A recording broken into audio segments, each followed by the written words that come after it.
ಹೆಂಡತಿ ಜಗಳ ಉಂಡು ಮಲಗೋ ತನಕ ಅನ್ನೋ ಗಾದೆ ಸಿಕ್ಕಾಪಟ್ಟೆ ಓಲ್ಡ್ ಆಗಿದೆ.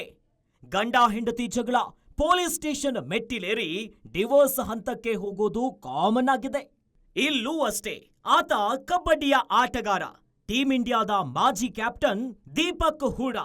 ಈಕೆ ಬಾಕ್ಸರ್, ಬಾಕ್ಸಿಂಗ್ನಲ್ಲಿ ವಿಶ್ವ ಚಾಂಪಿಯನ್ ಆಗಿದ್ದವರು.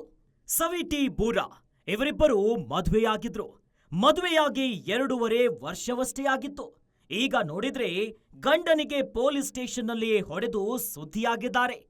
ಸವಿತಿ ಬೂರಾ ಬಾಕ್ಸಿಂಗ್ ಲೋಕದ ಮಿಂಚು. ಅರ್ಜುನ ಪ್ರಶಸ್ತಿ ವಿಜೇತೆಯಾಗಿರೋ ಇವರು ಅಖಾಡಕ್ಕೆ ಧುಮುಕಿದ್ರೆ ಚಿನ್ನದ ಪದಕಕ್ಕೆ ಗುರಿಯನ್ನ ಇಡ್ತಾ ಇದ್ದ ಬಹದ್ದೂರ್ ಹೆಣ್ಣು.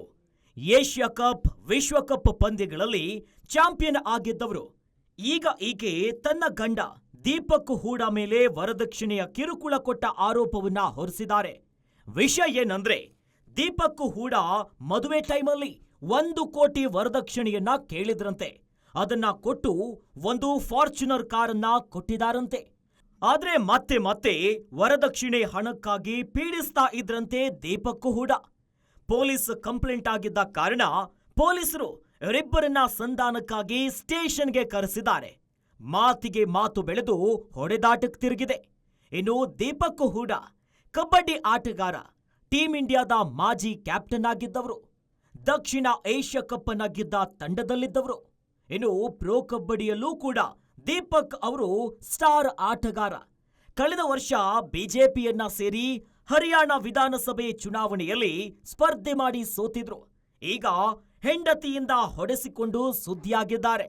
ಈಗ ಅವರು ಕೂಡ ಹೆಂಡತಿಯ ವಿರುದ್ಧ ಮಾನಸಿಕ ಕಿರುಕುಳ, ಹಲ್ಲೆ ಮತ್ತು ಕೊಲೆ ಯತ್ನದ ದೂರನ್ನ ಸಲ್ಲಿಸಿದ್ದಾರೆ.